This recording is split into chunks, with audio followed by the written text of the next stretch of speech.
Hello students, welcome to the online classes. My name is Nidhi Dixit. Today we will continue with the chapter number 2, that is components of food. In the previous class we have studied about the various types of components that we get from food. Right, we have studied about carbohydrates, fats, proteins, water, minerals and vitamins and roughage also. In the previous class we have also studied about the test for carbohydrates, fats and proteins. Like if we want to test the presence of carbohydrates, fats and proteins in our food stuff, then we can use use various kinds of tests which were mentioned in your book and which I have explained in the previous class. So we can test the presence of carbohydrates, fats and proteins in that manner. Today we will study about how or what do various nutrients do for our body. Why carbohydrates, fats and proteins are necessary for our body. What do they do to our body? Why do we consume them? Or why do we take them in our food? So the carbohydrates, this thing I have mentioned in the previous class also, that carbohydrates mainly gives us energy to our body. Carbohydrates हमारी body के लिए किस लिए जरूरी है? Carbohydrates हमारी body के लिए इसलिए जरूरी है क्योंकि वो हमें क्या देते हैं? वो हमें देते हैं energy to do our work, ताकि हम अपना काम जो है वो इजीली कर सकें, चाहे whether it is listening to music or writing something or playing or doing any kind of activity. For that we need energy, and that energy that we get from food is in the form of carbohydrates, right? Fats also provides us energy. Fats जो रहते हैं जो कि हम अपनी body में लेते हैं, फैट्स जो रहते हैं हम अपनी बॉडी में घी, बटर, मिल्क एक्सेट्रा के फॉर्म में लेते हैं. फैट्स भी हमारी बॉडी को एनर्जी देते हैं. Although fats gives us twice the energy as compare to that of carbohydrates. Fats जो रहते हैं हमें जो एनर्जी देते हैं वो कार्बोहाइड्रेट्स के कंपैरिजन में डबल एनर्जी देते हैं. बट हमें फैट्स जो रहते हैं अपनी डाइट में कम रखने चाहिए, because it adds bulk to our body, यानी कि हमारी बॉडी के मास को बढ़ाता है, राइट? तो फैट्स का जो इनटेक है वो कंपैरेटिवली हमें कम करना चाहिए as compare to carbohydrates, although they both gives us energy, right? Then fats, जैसे कि मैंने बताया, fat give much more energy as compare to the carbohydrates. Foods having fats and carbohydrates are also called as energy giving food. जिन food में, जिस भी तरीके के खाने में फैट्स जो होते हैं या फिर कार्बोहाइड्रेट्स होते हैं, उन टाइप के फूड को हम बोलते हैं एनर्जी गिविंग फूड, क्योंकि हमें पता है कि कार्बोहाइड्रेट्स और फैट्स से हमें एनर्जी मिलने वाली है. इसीलिए ऐसे टाइप के फूड में जिसके अंदर कार्बोहाइड्रेट्स और फैट्स दोनों होते हैं उनको हम बोलते हैं energy giving foods, right? Then आते हैं प्रोटीन्स. प्रोटीन्स हमारी बॉडी के लिए किस लिए जरूरी है? Protein is required for the growth and repair of the damaged tissues.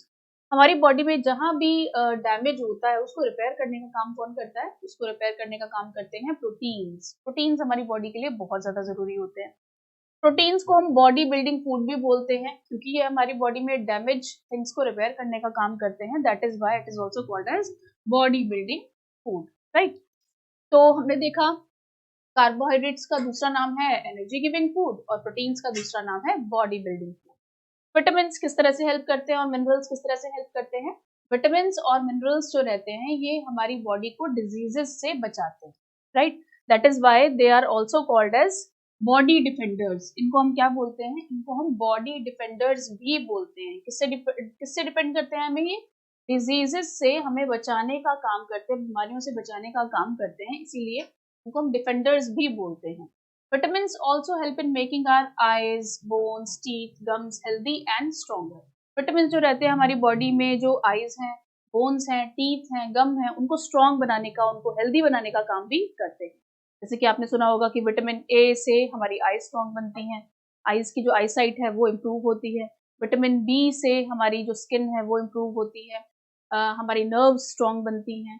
Then teeth और गम्स के लिए हमारा विटामिन सी जरूरी है and so on.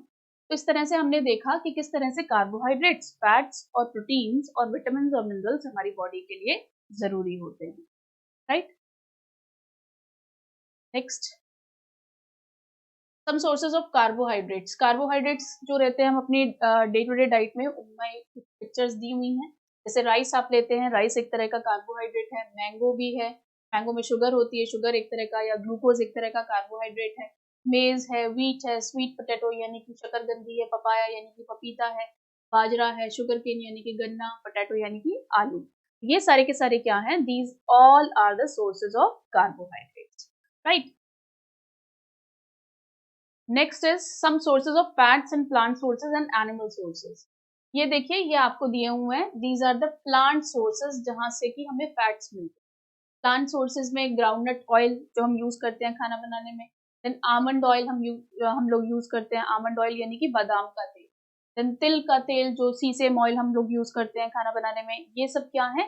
These all are the source of fats. जो फैट्स हम हमारी बॉडी में लेते हैं उनमें से अगर प्लांट सोर्स की अगर हम बात करते हैं तो प्लांट से हमें फैट्स इन सोर्सेज से मिलते हैं. मस्टर्ड ऑयल भी इसके अंदर आप ले सकते हैं, कोकोनट ऑयल भी इसके अंदर ले सकते हैं, राइट. देन आते हैं एनिमल सोर्सेज. ये क्या है? सारे के सारे एनिमल सोर्सेज हैं जिससे कि हमें फैट्स मिलता है. इसमें meat, fish, milk, eggs, chicken, ये सारी की सारी चीजें इसके अंदर आती हैं जिससे हमें क्या मिलता है? फैट्स मिलते हैं. Vitamins are of various types known by several names. जैसे कि मैंने अभी आपको बताया था थोड़ी देर पहले कि विटामिन्स जो हैं वो बहुत सारे तरीके के होते हैं और सभी जो है उनका अलग अलग नाम भी होता है और उनकी अलग अलग रिक्वायरमेंट की वजह से हम लोग उसको कंज्यूम करते हैं. उनके अलग अलग फंक्शंस होते हैं. जैसे कि कुछ एक विटामिन के नाम है vitamin A, C, D, E and K, right. तो ये सारे जो विटामिन हैं ये हमारी बॉडी के लिए जरूरी होते हैं. देन अगर आप ये देखेंगे तो ये प्रोटीन्स के सोर्सेज हैं. किसके हैं? प्रोटीन के सोर्सेज. प्रोटीन आपको बॉडी में या डाइट में कहाँ से मिल सकता है? आपको तुअर दाल से, सारी की सारी तरीके की जो दालें होती हैं उनसे हमें बेसिकली प्रोटीन्स, जैसे तुअर की दाल है, सोयाबीन है, बीन, ग्राम, पीस, ये सारे के सारे प्लांट सोर्सेज हैं जिनसे हमें प्रोटीन्स मिलते हैं. एनिमल सोर्सेज की अगर आप बात करते हैं कि एनिमल सोर्सेज से हमें प्रोटीन कहाँ कहाँ से मिल सकता है, तो हमें मिलता है पनीर से. पनीर जो होता है उसमें प्रोटीन की क्वांटिटी काफी अच्छी होती है. मीट में भी होती है, एग्स में भी होती है और फिश में भी होती है. तो ये सारे सोर्सेज जो हैं वो एनिमल सोर्सेज हैं जहां से हमें प्रोटीन मिलता है. देन नेक्स्ट आता है ये जो ग्रुप ऑफ विटामिन हैं जो मैंने अभी आपको बताए थे जो कि हमें जरूरी होते हैं बॉडी के अंदर, उनको हम लोग बी कॉम्प्लेक्स विटामिन के नाम से भी जानते हैं. जैसे विटामिन ए अलग है, विटामिन बी जो होता है वो बहुत सारे तरीके का होता है. जैसे कि vitamin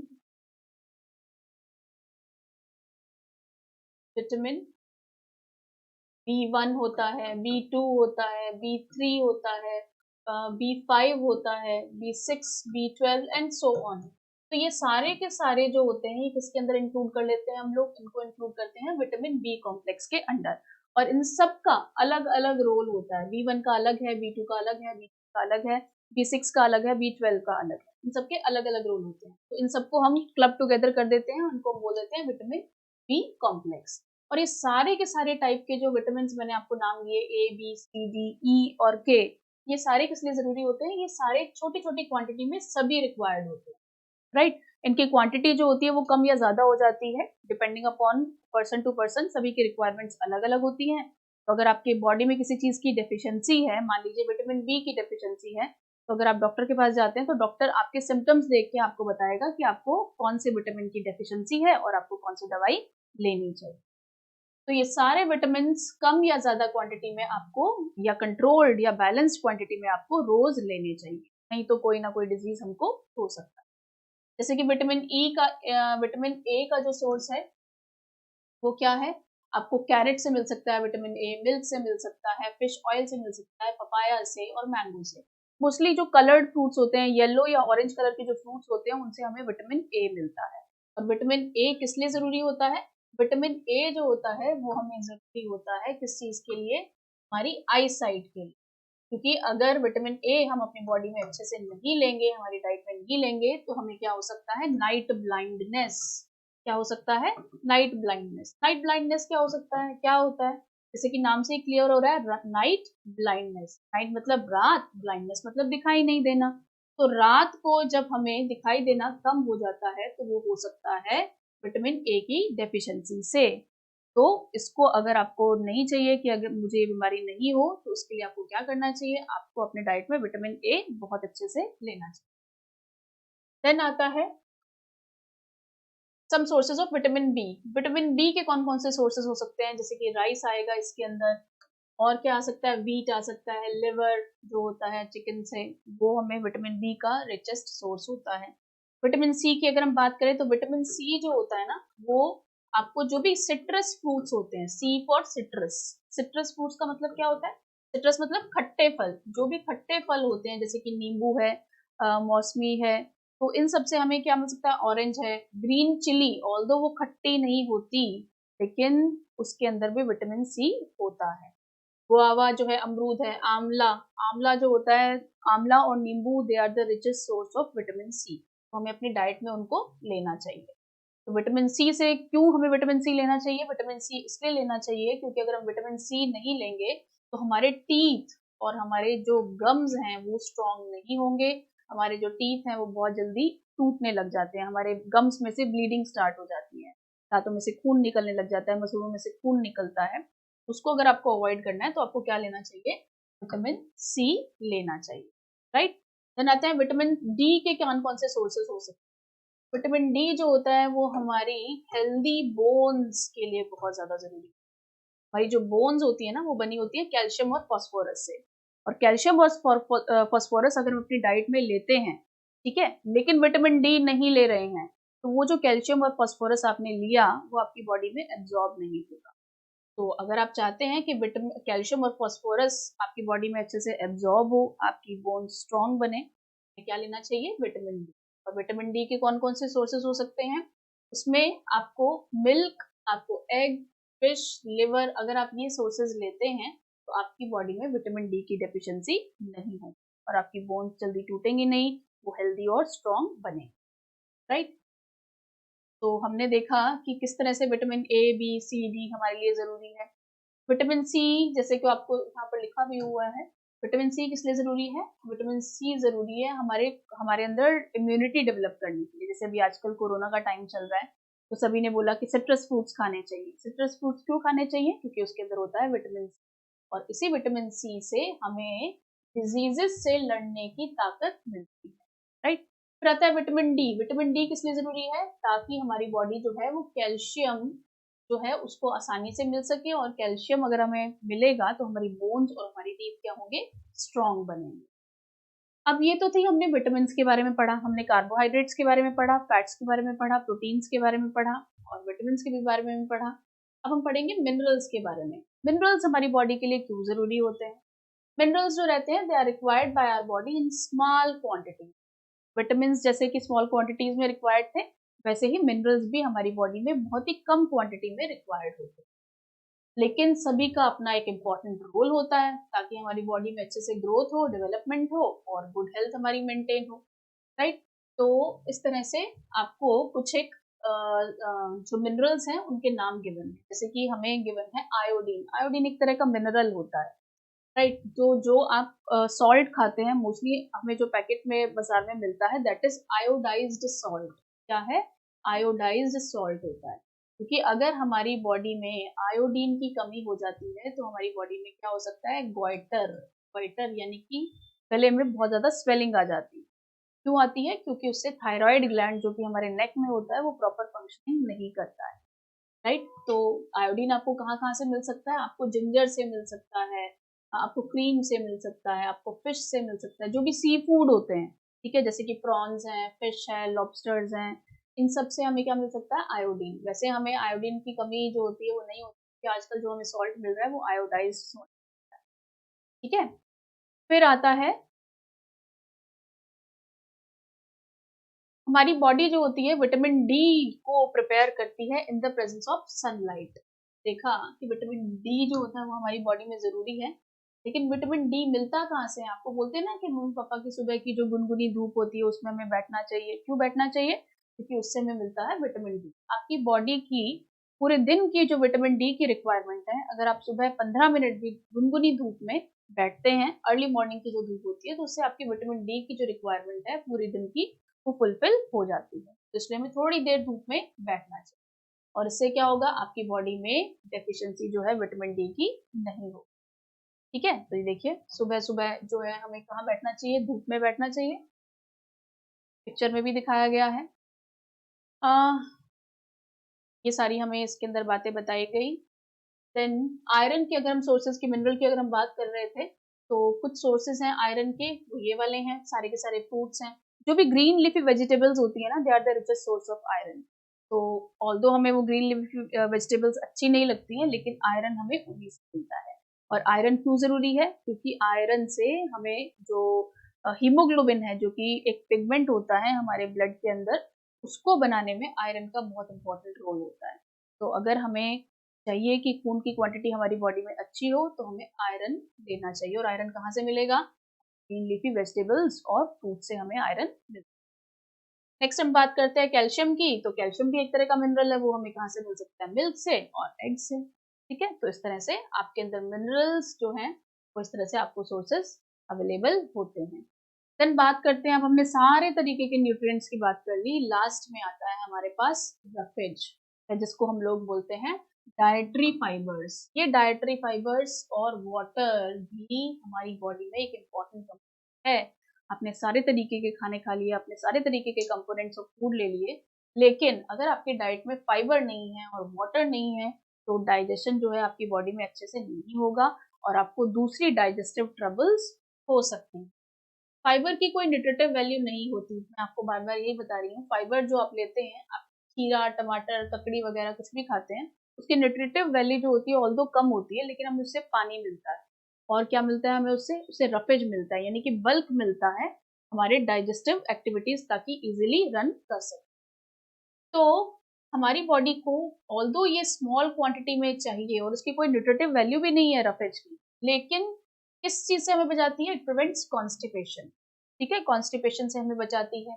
assist in the process of digestion, यानी कि डाइजेशन के प्रोसेस में ये हमको हेल्प करती है, इसलिए भी जरूरी होता है फाइबर हमारी बॉडी में। और किस तरह से हेल्प कर सकता है? It helps to get rid of undigested food.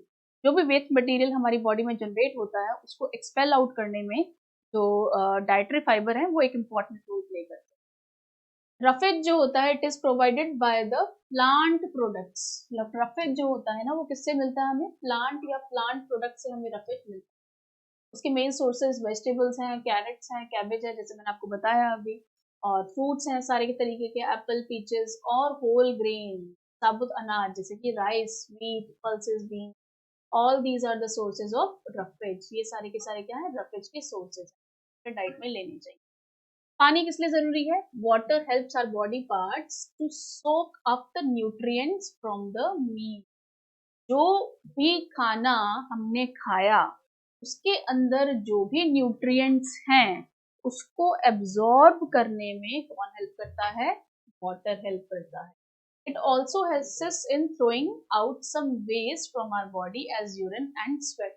अब हमारी बॉडी में सॉलिड वेस्ट भी जनरेट होता है, ठीक है, उसको हम लोग एक्सक्रीटा की फॉर्म में एक्सपेल आउट कर देते हैं। देन यूरिन की फॉर्म में भी हमारी बॉडी में वेस्ट जनरेट होता है, तो वो वाटर अगर हम एक्सेस क्वांटिटी में या अच्छी क्वांटिटी में पीते हैं, एक्सेस नहीं, बैलेंस्ड क्वांटिटी में पीते हैं, यानी कि 7 to 8 ग्लासेस ऑफ वाटर अगर हम अ डे लेते हैं, तो क्या होता है? हमारी बॉडी में जो वेस्ट जनरेट होता है वो यूरिन के फॉर्म में बाहर पास आउट हो जाता है। देन पसीने से भी हमारा जो है बॉडी का वेस्ट बाहर निकलता है। Normally, we get most of the water that our body required from the liquids we drink. जो भी हम लिक्विड, बेशक पानी ना हो, जैसे चाय पी या दूध पिया हम लोगों ने या जूसेस पिए, उससे भी हमें पानी की क्वांटिटी अच्छी मिलती है, जैसे कि वाटर है, सोडा है, मिल्क है, टी है, इन सब से हमें पानी अच्छा मिलता है। In addition we mix water to most of the cooked food. जो खाना हम बनाते हैं ना, उसके अंदर भी तो पानी मिक्स करते हैं हम लोग, तो उससे भी हमें पानी जो है वो मिलता है। तो अब हम ये देखेंगे कि और किस किस सोर्सेज से हमें पानी जो है वो मिल सकता है। एक्टिविटी देखते हैं 3। टेक अ फ्रेश फ्रूट और वेजिटेबल। अगर हम एक फ्रेश फ्रूट और वेजिटेबल लेते हैं और उसको स्मॉल पीसेस में काटते हैं और टच करते हैं उस पीस को अपने फिंगर से, आपकी फिंगर अगर डैम्प हो जाती है, यानी कि गीली हो जाती है, तो उससे आपको ये पता चलता है कि उसके अंदर क्या है? पानी है। अगर आप केयरफुली नोटिस करेंगे, whenever vegetables and fruits are being cut, peeled or grated or mashed at your home, तो जब आप उनको क्रश करते हैं तो उसमें से कुछ ना कुछ क्वांटिटी ऑफ वाटर जो है वो रिलीज होता है। उससे भी हमें क्या पता चलता है? उससे हमें ये पता चलता है कि उसके अंदर क्या है? पानी है। We see that several eatable materials themselves have water. बहुत सारी खाने की चीजें हैं, उनमें पानी होता है। किसी में ज्यादा क्वांटिटी ऑफ वाटर होता है, किसी में कम क्वांटिटी ऑफ वाटर होता है। इसके अलावा खाने को बनाने के लिए हम लोग जैसे सब्जी है, सब्जी के अंदर पहले से ही पानी होता है। जैसे कि मान लीजिए आप सब्जी बना रहे हैं घिया की या लौकी की, लौकी में पहले से ही थोड़ा सा वाटर कंटेंट होता है, और उसको कुकिंग के टाइम पर भी हम उसके अंदर थोड़ा सा पानी ऐड करते हैं, तो यानी कि वहां भी आपके पास पानी की क्वांटिटी अच्छी जाती है। देन आता है बैलेंस्ड डाइट। बैलेंस्ड डाइट जो होती है वो क्या होती है? बैलेंस्ड डाइट नाम से ही पता चल रहा है, यानी कि वो डाइट जिसके अंदर वो सारे कंपोनेंट्स प्रेजेंट हैं जो कि हमें अपनी डे टू डे लाइफ में चाहिए, लेकिन एक बैलेंस्ड। जैसे कि मैंने बात की कि कार्बोहाइड्रेट्स हमने बात किए थे, ये सारे के सारे कंपोनेंट्स हैं। कार्बोहाइड्रेट्स हैं, फैट्स हैं, प्रोटीन्स हैं, विटामिन्स हैं और मिनरल्स हैं। ये सारे के सारे क्या चाहिए हमें? एक बैलेंस्ड क्वांटिटी में चाहिए, यानी कि ना ज्यादा ना कम। कई लोग क्या करते हैं, बॉडी बनाने के चक्कर में क्या करेंगे, प्रोटीन की क्वांटिटी बॉडी में एक्सेस में ले लेते हैं, लेकिन वो भी क्या होती है, बॉडी के लिए हार्मफुल होती है। तो हमें ऐसा नहीं है कि हमें अगर एनर्जी चाहिए तो हम कार्बोहाइड्रेट का इंटेक बहुत ज्यादा कर लेंगे, यानी कि चपाती बहुत सारी खाएंगे या राइस बहुत सारा खाएंगे, वो हमारी बॉडी में कुछ ना कुछ ट्रबल जरूर करेंगे। तो हमें इन सारे कंपोनेंट्स को अपनी डाइट में डेली इंक्लूड करना चाहिए, लेकिन कैसे? बैलेंस्ड अमाउंट में। बैलेंस्ड यानी कि ना ज्यादा ना कम। तो क्या होनी चाहिए आपकी डाइट? जो होनी चाहिए बैलेंस्ड होनी चाहिए, यानी कि ये सारे कंपोनेंट्स अप्रोप्रिएट या बैलेंस्ड अमाउंट में आपकी बॉडी में जाने चाहिए। आज के लिए हम सिर्फ इतना ही पढ़ेंगे, नेक्स्ट क्लास में हम लोग नेक्स्ट टॉपिक को। Thank you.